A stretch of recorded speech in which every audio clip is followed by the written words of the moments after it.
Right. Hi, everyone. This is Tokir Ahmed from the National Office at DOL. I see that it's 1:02 p.m. We'll go ahead and get started. Welcome, everyone, to today's event.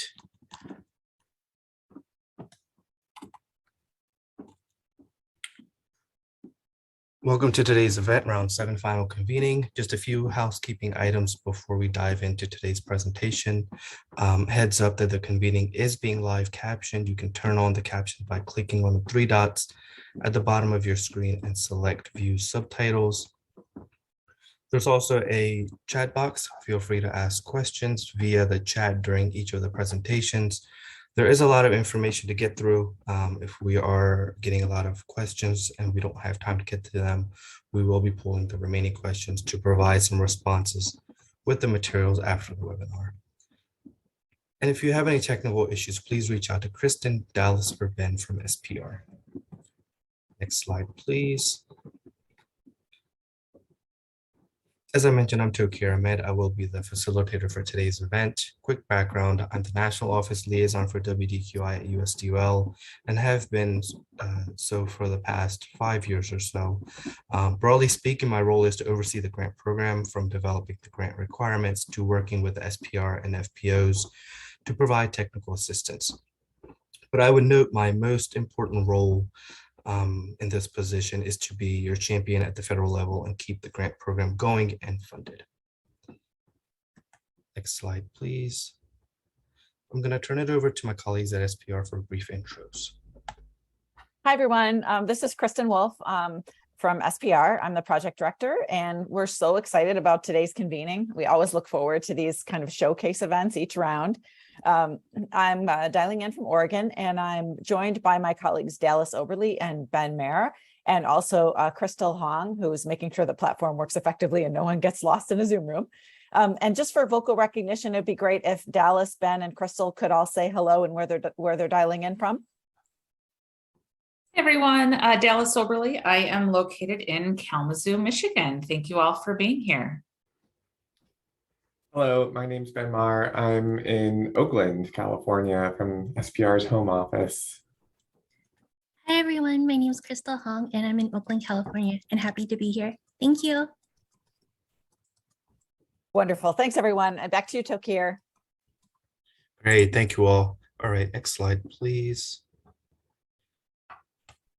So the bulk of today's webinar will be focusing on the Grantees Showcase featuring North Carolina, Colorado, and Wisconsin.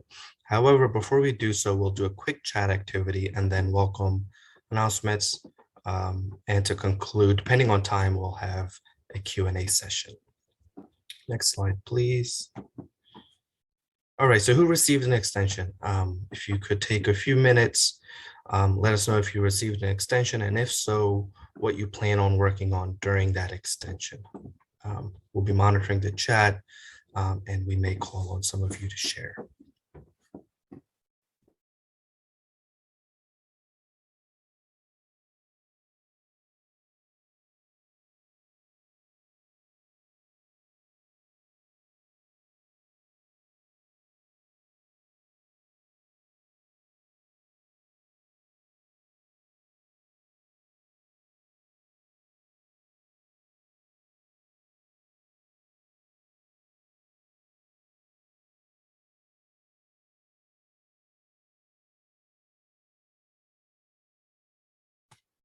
All right, I don't see too much going on in the chat.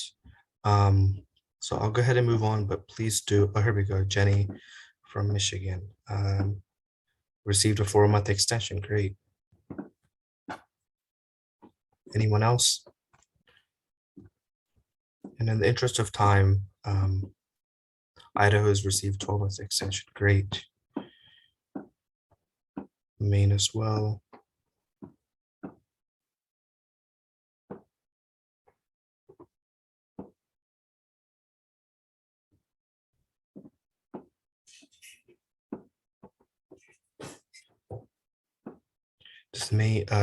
Does Idaho, Michigan, do you guys want to share what you guys are doing? New Jersey received an extension. Any of you feel free to unmute or simply type in the chat. Plans, big or small.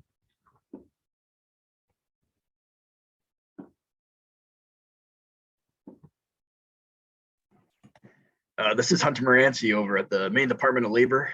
We received a grant extension, and during that grant extension, we'll be finishing up some exploratory projects like a connection to potentially a Department of Motor Vehicle Records so that we can build out a better connection with some of our partners that don't collect Social Security numbers. We're also working on some technology projects on the side to try to make accessing our information even easier for consumers. And then also finishing up some research projects that weren't necessarily written into the grant, but some things that have come up that we'd like to pursue. Sounds good. Thank you for sharing.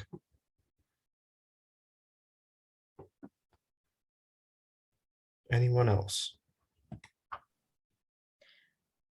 Hi, Takir. It's Jenny from Michigan. I typed in the chat. We just needed an extension due to the pandemic and all of our departments refocused responses to some of the pandemic efforts. We were late in getting our tech team assigned, so we just needed some more time to work with the data and get the plans integrated into our front-facing website. Gotcha. Thank you for sharing. Yes, pandemic delays have been very common. All right. Staying on the agenda, let's go ahead and move to the next slide, please.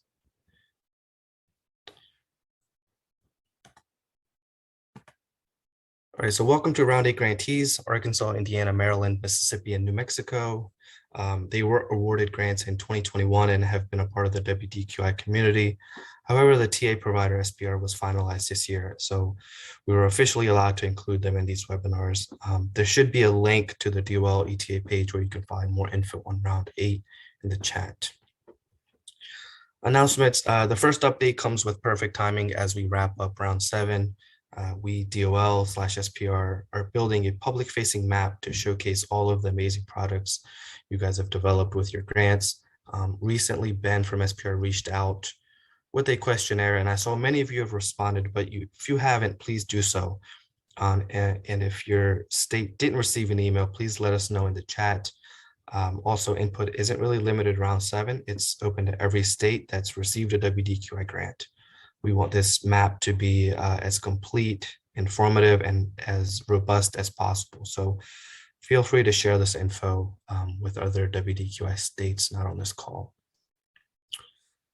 In other announcements from my office, we have TEGL 1016 Change 2 that recently published.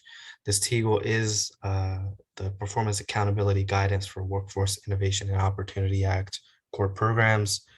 And then we also have the Effectiveness in Serving Employers notices. On September 14th, there were 2 NPRMs that were announced seeking public comments on the proposed rules to establish a definition of effectiveness in serving employers.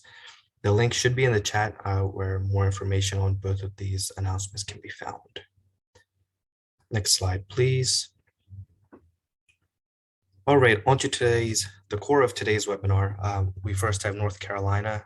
Presenting today, we have Alexander, who is the Director of Data Analytics and Research, and we have Andrew, a Senior Economist.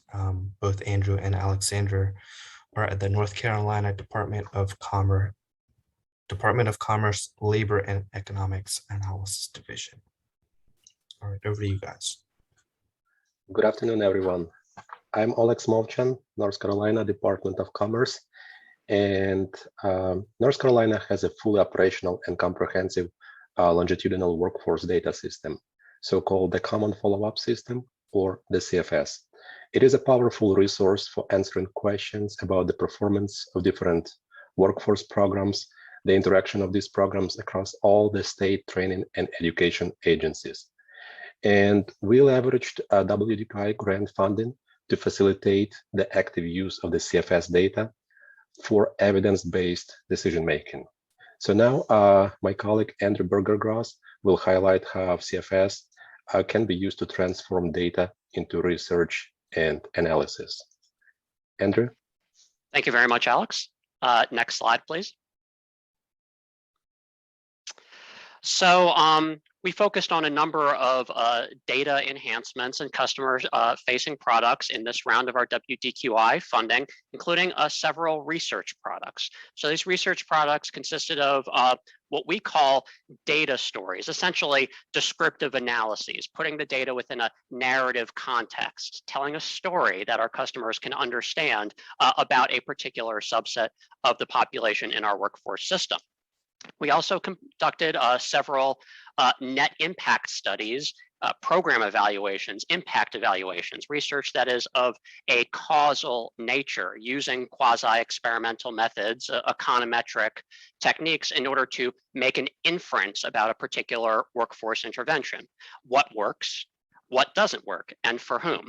And our objectives in this regard were, one, to help build some internal capacity for doing this type of work, get some experience under our belt, write some SaaS programs, develop some best practices, but as well, we had a marketing objective to demonstrate the capabilities of longitudinal workforce data systems like our own, to demonstrate the power of these systems to try to line up some opportunities for future work we can do with these data, and hopefully garner some support for the continued maintenance of our common follow-up system.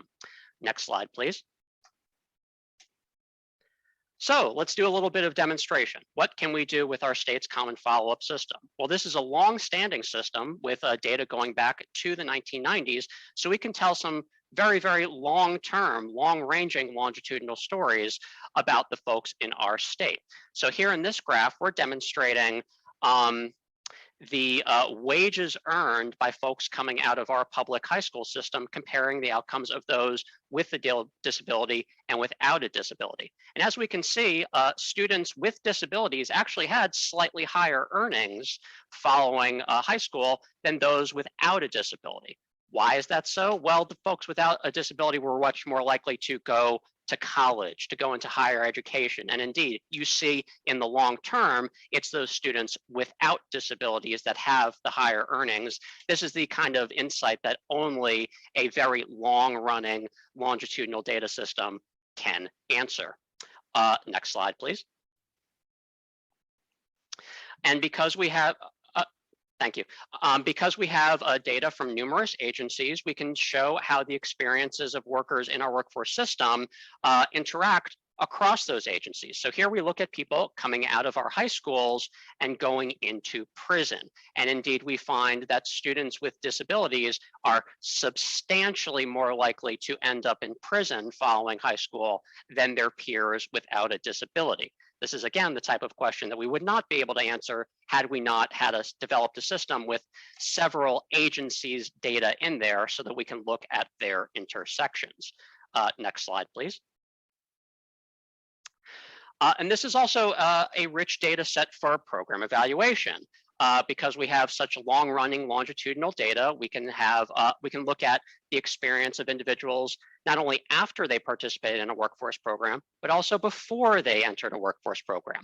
Because we have large sets of population data, particular for people coming out of high schools, people coming out of prison, folks filing unemployment insurance claims, that gives us a opportunity to do some counterfactual comparison group evaluations. What happened to people who received a service compared to people, comparable individuals, who did not receive a service? And this graph kind of summarizes the results from our apprenticeship evaluation.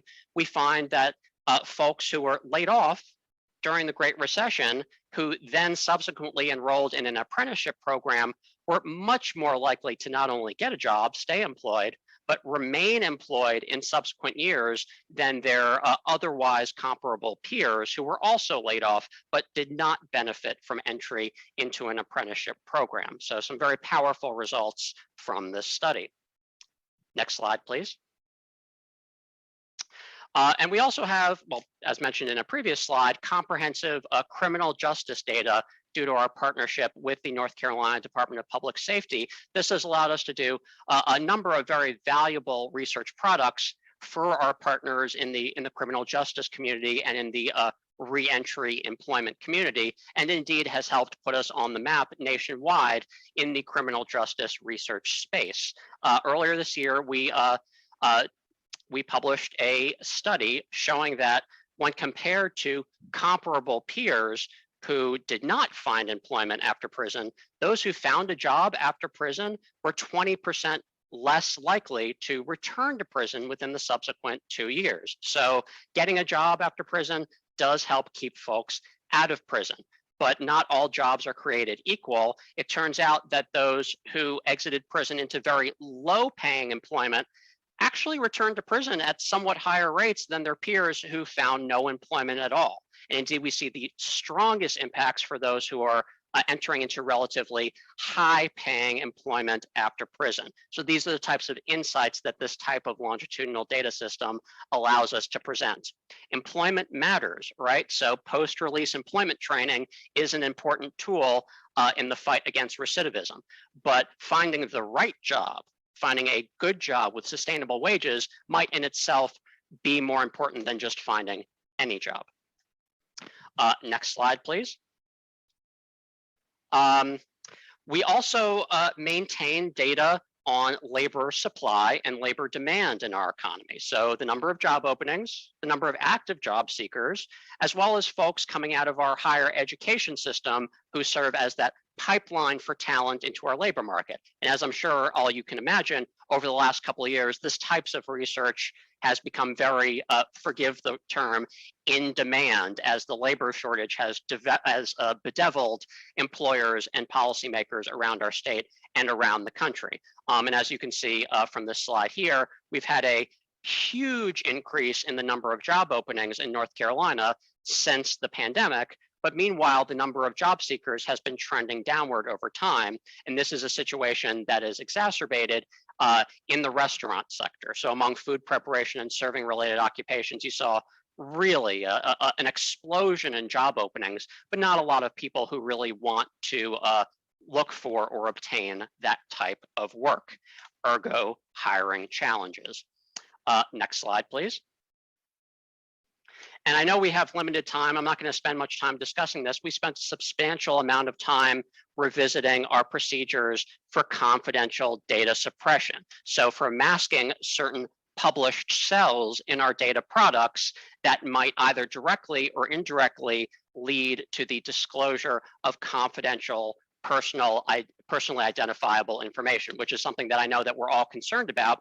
What we found when scanning other states is that a lot of states kind of identify an arbitrary cutoff, right? Like we're not going to publish any numbers below 5 or below 10 without really thinking through what the implications of this are, not only for the amount of data that can be produced, but whether it's actually protecting the confidentiality of the people that they're intending to protect. So what we did is we developed a new system that's based on hypothetical scenarios where we actually articulate assumptions about how a hacker might use our data to obtain that PII, and based on those assumptions, what level of protection we need from our data. And one key insight that we arrived on, which I would like to share with everybody, is not only do we need a bottom cutoff, we also need a top cutoff, right? If we have 100 people going through a workforce program and we report that 100 of those people have obtained employment, that's confidential information.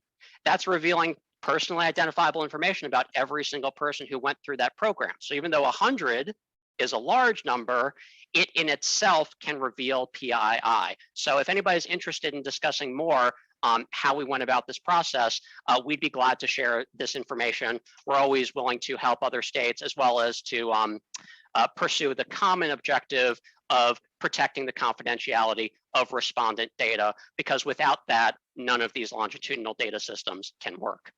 I believe that's the end of my time. I will hand it over to my colleague, Alex Movchan. Next slide, please. And continuing on the topic of technical aspects of data analysis, matching individual data between different sources often requires SSN validation, validating if social security number is correct, and also SSN resolution, finding missing SSNs for program participants. Like Andrew showed before, sometimes we match data between 6 and sometimes even more agencies. So together with our Government Data Analytics Center that has access to many more state databases and SAS Institute, we successfully developed the Enterprise Entity Resolution Project, EER.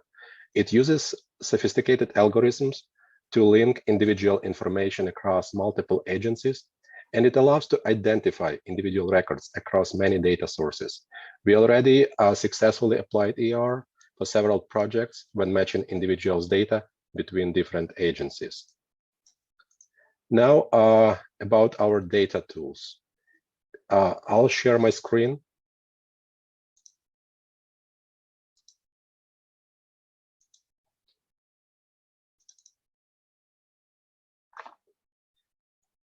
So using data from the CFS, we also developed multiple data tools. One of our largest and most important products is NC Tower, North Carolina tool for online workforce and education reporting. This is an online tool that contains performance measures for all students who graduated from 58 community colleges and 16 University of North Carolina campuses for almost 20 years. The data is based on the information about 1.2 million students who graduated from all public institutions in North Carolina.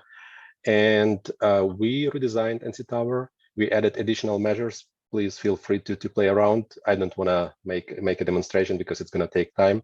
So all of this data is available. We added additional features, additional visualizations, a report builder. We introduced also demographic information. So now data can be analyzed by students' race and gender. Andrew talked about labor supply and demand in the state. And we have another very popular tool, so-called NC Labor Supply and Demand Dashboard. It provides information on the status of labor markets across North Carolina regions, occupations, career clusters. For example, right now you can see how tight labor market in North Carolina is. We have more job applicants than actually job openings like many other states. Another tool we developed in collaboration with local workforce development boards, we launched a workforce service delivery outcome dashboard. This one reports information on the number of participants served at and different services they receive at each WDB. And unlike typical VOA classification, adult, dislocated worker use, we developed our own classification by type of services people receive: education services, career services, basic services, and we report and compute outcomes, including employment and wage information for all of those types of services. Another data tool is, when I turn off out of state, it looks more like North Carolina. In the midst of the recession 2 years ago, to respond to the critical data need and support work related to the unemployment situation in the state, and also at the local levels, we launched UI Claimants Map. It provides information to all local WDBs about how many active unemployment insurance claimants are within local NC Works career centers are active at the moment. And this information is available at the office level, at the county level, at the zip level, and it's updated weekly. So each career center knows how many claimants they can expect on every day. Another UI tool we launched 2 years ago is NC UI Claims Dashboard. It uses data from the CFS and provides information on demographic characteristics, industries of employment, types of unemployment assistance for all claimants across all 100 counties and 23 WDBs in the state. And we keep updating this information every single week for the past 2 years because it provides useful insight about the situation with our UI claims. Overall, we completed a lot of different projects, many smaller projects, and I'll stop sharing my screen.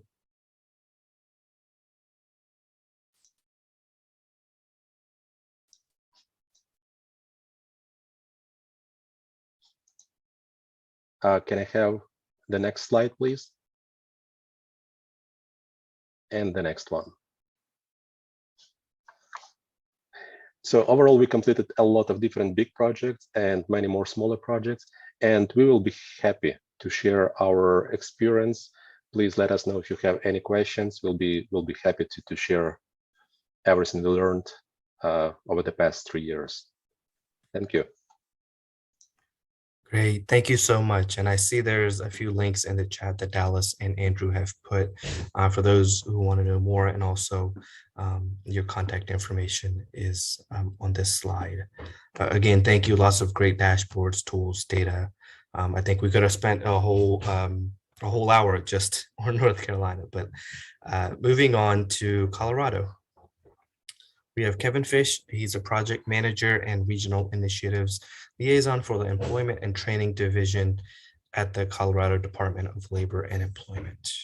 Kevin. Yeah, good morning, or I guess it depends where you are, but hello, I'm Kevin Fish. Yeah, we work on the Title I, Title III programs, but obviously the idea behind WDQI is way beyond that, and we've definitely kept that in mind. So next slide, please. So we've kind of looked at this twofold as far as this is our first round, round 7. So the first part we looked at is we purchased a skills API from EMSI Burning Glass, and we have updated these skills in Connecting Colorado, which is our labor exchange case management system. And basically this enhances the skills data between our job seekers, training programs, and job opportunities. So basically kind of that employer side, job posting side of the system as well. And then the other part of it that we completed is a data lake. And that was built by Ripple. I always forget they have a really long time, research improving people's lives. And basically we built a data lake to connect workforce data. So basically that's both our Title I and Title III data, unemployment insurance data, as well as education data. Now, that is not the end of that. We will be continuing to work with other state agencies and with the plan of hopefully having most, if not all, state agencies contribute to this data lake, or at the very least, the ones where we work with the same customers. So obviously something like human services is going to be big, as they have so many different programs within Colorado. So, even though the technology's been built and the money's been spent, that doesn't mean the project's over, because we continue to work with our partner agencies to contribute that data. Also, we are excited to hopefully in the future look at round 8 in order to continue the work that we're doing. Next slide, please. So one thing we did, and I'm going to actually do a live demo here in a minute, but we have increased the amount of skills available to our job seekers in relation to employment opportunities. Next slide, please. So this is where we're going to go ahead and switch over, and I'll share my screen.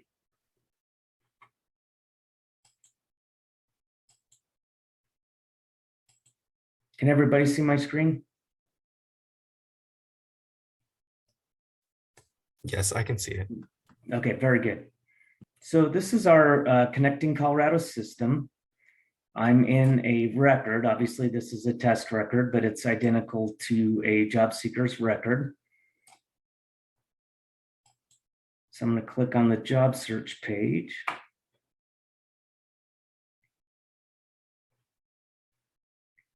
So in here, this is where our job seekers, they set up a job match, and that's a pre-existing thing that we have, but let me show you what we've done with this. So I'm going to select a couple of these. So when a job seeker creates an account, they set up their skills and work experience and all those things. However, what we have added is we're matching what they've created in their account with an algorithm based on this type of job, teller banker. So it's an algorithm completed or done by Burning Glass. And as you can see here, this customer has this is kind of a nice even number, so that works well, but they have 50 skills that are in general related to that job category and 50 skills that are not. Well, as a job seeker, I can click on this and see what skills I have that are related to this, and then also see the skills I have that are not, that are those 50 that I don't have. And as a job seeker, I can say, well, you know, honestly, I actually have done that. I have done some sorting. I have done some teller transactions and some sales. So I can add these 4 skills, but I'm like, well, actually, I'm not so sure of my sales. So I can go in and remove that, or sorting, since that's just right there. Or you can completely clear it, or you can confirm it. So what happens here is this is added to the customer's overall skills, which I'm going to show you in a minute. Because they have a skill for one type of job, they have that skill for all types of jobs, obviously. But they're doing this on a job-by-job basis. So one of the other things we've paid for, and we've written the scope of work for, but since this is due to FERPA, is developed by Department of Education, we've also aligned this with our eligible training provider list, or approved training programs for Title I participants, and we're hoping to add all training programs eventually. And what we can do with this is not only show them, you know, what skills they have and don't have, but then, like I said, it's bought and paid for. We're just waiting for them to finish their development on it. We'll direct them to some training opportunities that could connect them or build those particular skills they don't have in order for them to be able to be in better alignment with this job opportunity.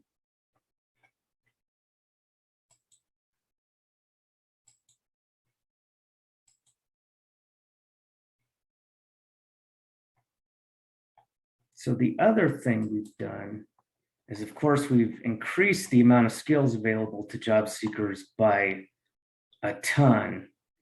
And we've kind of made it easy for them. You know, if I've been working for 50 years and I have a whole bunch of skills, I can click all and then, you know, kind of remove the ones I don't have. Or, you know, if I'm just out of high school, it might be kind of an opposite proposition.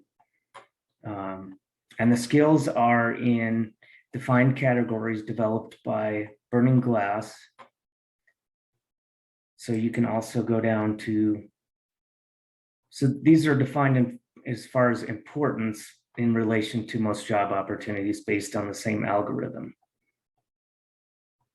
So we're doing some customer feedback surveys on this to see if they like this, or if we eventually want to change this over to just a single set. But based on the research we've received so far, they actually like this, so it'll probably stay this way.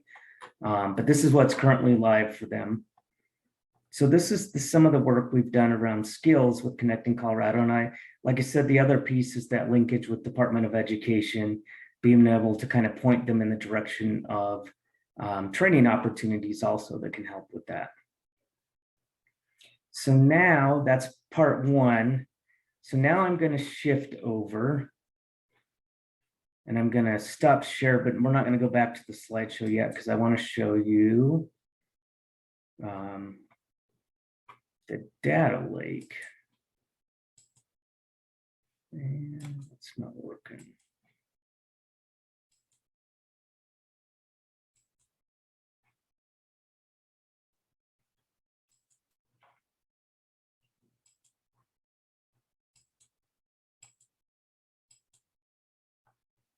There we go.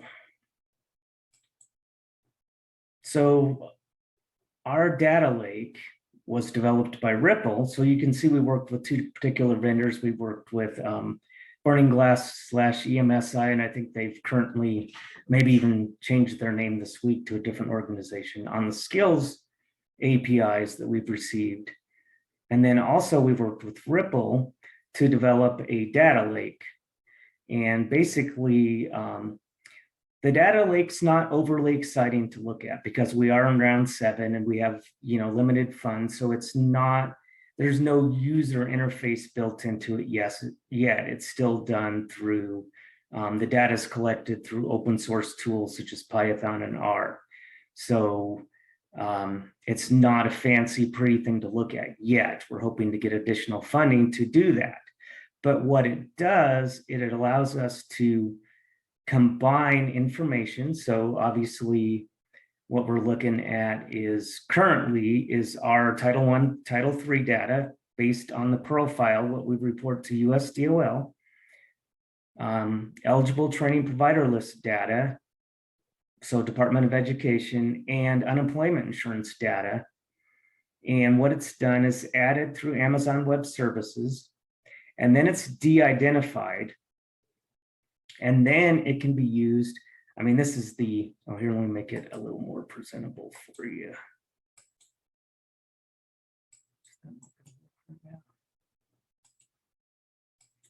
Sorry, I guess since I'm in here, it won't let me do that. But so basically with the data lake, it's a little bit like what Maine was talking about, that we can pull data based on these 3 programs. So the first one we'll be working on coming out here pretty soon, I think probably in October, is going to be looking at people that received ETPL training and their retention rate. Now, obviously retention's part of, performance, but what we're not just looking at second and fourth quarters, we're looking at just retention overall over a period of years. So they're looking at a period of 5 years retention rate based on those training programs. So obviously this data lake allows us to look and evaluate things way beyond what we're able to do in our normal systems. And our labor exchange system has some pretty awesome reporting, but this goes far and beyond that. And especially, like I said, once we are able to add data like from human services to kind of get in DVR, Division of Voc Rehab, and get ideas around, the customers we serve in common. So being like maybe child support, TANF, SNAP, workforce, Title I, Title III, unemployment insurance, what's there is pretty much unlimited once the more data we add. So we're excited about that. And we will be looking to do our first data pull and evaluation here fairly soon. I can certainly share that once that's done. Okay, we'll go back to the slides, please.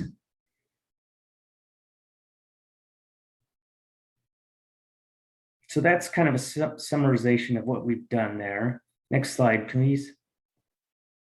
Like I said, there's nothing really exciting to show in the data lake yet because we haven't built the user side on that. We're hoping to get additional funding to do that. This is just kind of a fun screenshot I did of our uploading the 4th quarter Pearl into the data lake through Amazon Web Services. Not particularly exciting, but it does show that we are keeping this data lake up to date so we can have the most robust data available. Next slide, please. And I think that's it for me. So I really appreciate your time today, and we're really excited about the projects we've done, and we hope to keep this process going when the next round of funding does become available. I'm going to go ahead and put my email in the chat in case anybody has any questions for me, and then we'll hand it over to Wisconsin. Thank you very much. Great. Thank you, Kevin. Before I go to Wisconsin, just a thank you to you for presenting. Lots of great info there. But I'll go ahead and introduce Wisconsin. Presenting for Wisconsin, we have Brian, who is the Data Integration and Governance Manager at the Wisconsin Department of Workforce Development. Over to you, Brian. Thank you, Tokir. Thank you, everyone. Fantastic performance from both North Carolina and Colorado. My name is Brian Hipsch, as mentioned, and so I will be providing the presentation today, but I must acknowledge that a lot of our work in Wisconsin's Workforce Data Quality Initiative was actually conducted by Ellie Hartman, who is on the call. She and I have been splitting our presentations of late, so but she is here to answer questions. If we just move on to the next slide, you'll see this is the agenda slide. I'm going to go relatively quick through some of these. Really, I'm just going to talk you through our story of how we really built a evidence-based culture, how we align the people, processes, technology in order to deliver citizen value. Okay, next slide, please. So this is what we provide. Really, when we looked at what it was we wanted to get out of our workforce system before WDQI round 7, we kind of asked ourselves, what do we want to provide? Well, we want to provide the evidence to help our program succeed. We wanted transparency into the effectiveness. We wanted to go beyond performance, and we wanted to answer the important questions that were burning for the DWD leadership. And so to do that, the first thing we did on the next slide is we looked at DWD's mission and vision. And the department, DWD efficiently delivers effective and inclusive services to meet Wisconsin's diverse workforce needs and advocates for the protection and economic advancement of Wisconsin workers, employers, and job seekers. And what we did as we were beginning this, building of this system is we realized it's not just a WIOA, it's not just a job seeker group of customers. We want to integrate our worker protection programs, our workers' compensation, equal rights, unemployment as much as possible to be able to serve them, in a 360-degree view as much as we can. So we moved on the next slide to building a vision, an evidence vision. And so this, we worked with our executive sponsor, or deputy secretary at the time. And this vision has endured over a couple of different deputy secretaries. So really what we're looking, so it is a solid vision, basically basing programs, policies, and service delivery on evidence and understanding our system's impact, because our system is serving the people. It's not just one program that is talking to and providing that service to an individual. And then the next two, leveraging and managing the data resources collectively, efficiently, in order to build evidence, improving those person-centered outcomes. And then last, making the data available for use, internal and external, especially within our communities where a lot of the good work happens. So on the next slide, we needed a system that really did 4 things. And these are themes of our strategy. It's people, processes, technology, and delivering citizen value. And so we took the Workforce Data Quality Initiative and we built capacity.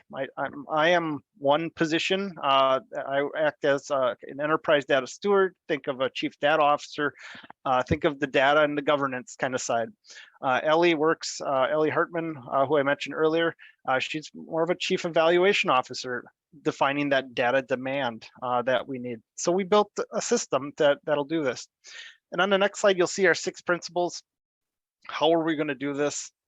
Well, number 1, I think, is really important because the federal government, this is right at the beginning of the passage of the Foundations of Evidence-Based Policymaking Act. They are becoming evidence-based and putting out a lot of great resources. And following them was the most efficient and I, quite frankly, I think the wisest thing we could have done. And so following the feds, protecting individual privacy, that's been a concern for a number of years, enhancing our learning potential through professional development, again, preparing those people, expanding our capacity through building relationships with external researchers, and then data governance, ensuring we understand our data and then applying that across the entire department. And I'll talk about governed data in a few minutes.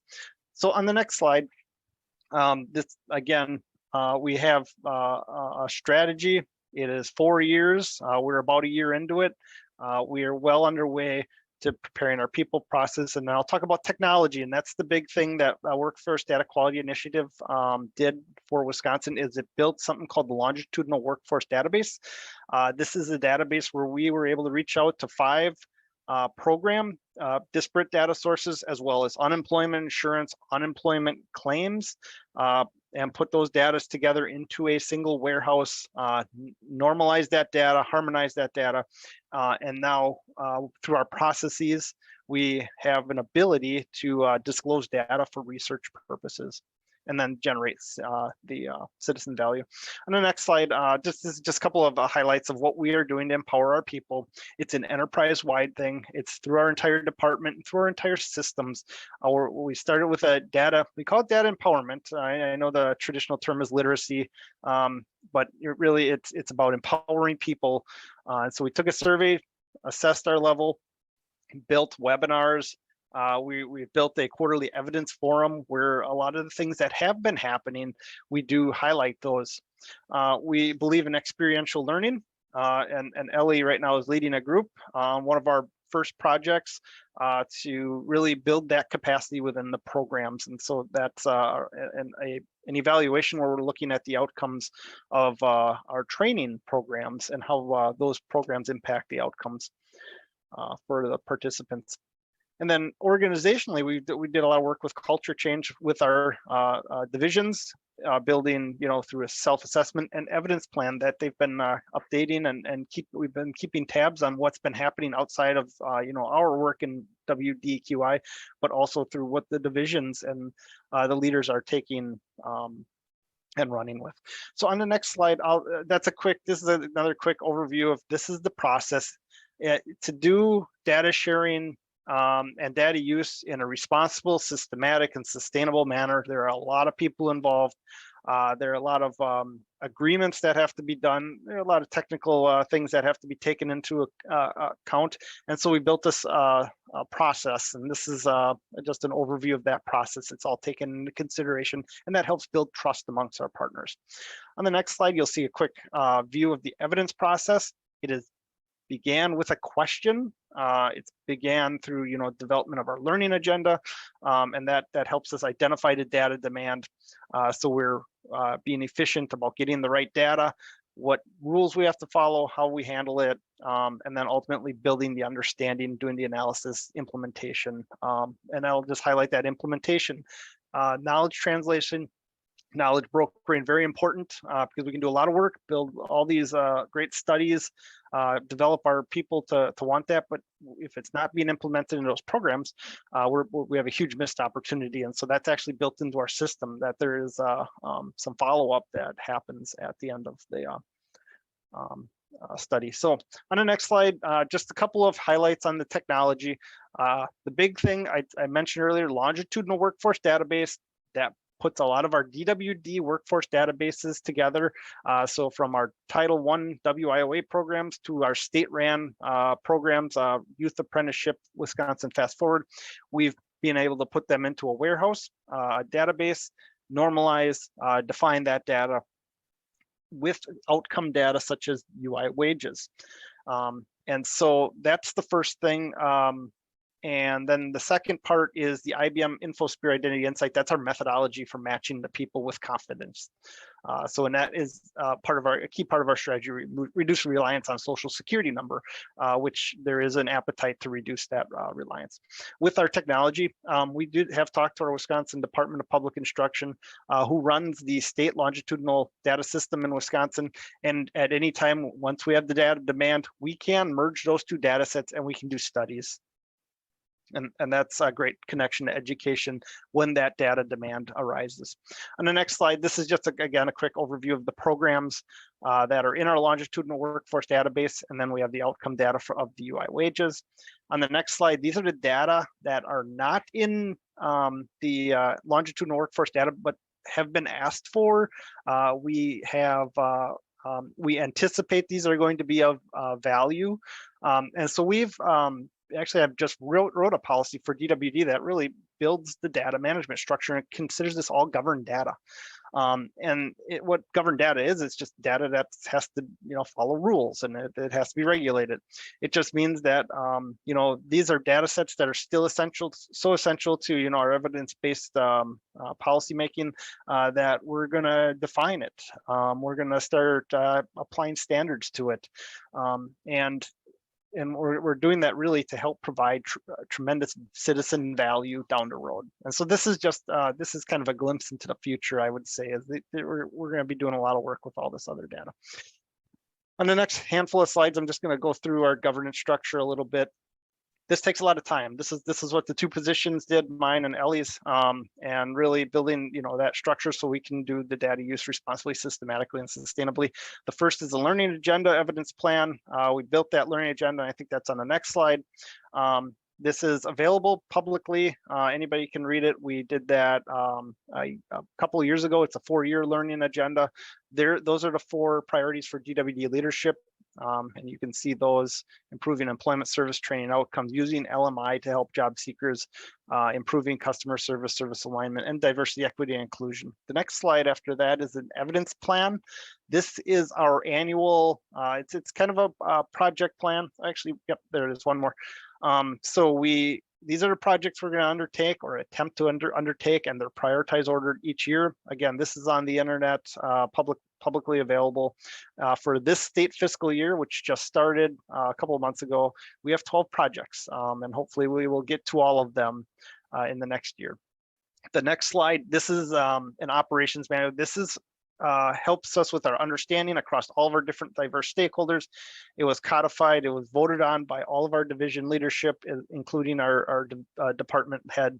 And so that was codified earlier this year, and it provides that shared understanding. The next slide is a picture of our governance structure. This helps us become department-wide. There's mass participation across the entire department. It's collaborative, it's non-invasive. We don't jump into, so our governance model is not to jump into the programs and tell them what to do. What we're really doing is applying standards to things, to help them become consistent. And so far, there's been a lot of interest in because they really believe in that evidence-based policymaking. I think they're interested in how they can get to that point of building evidence efficiently.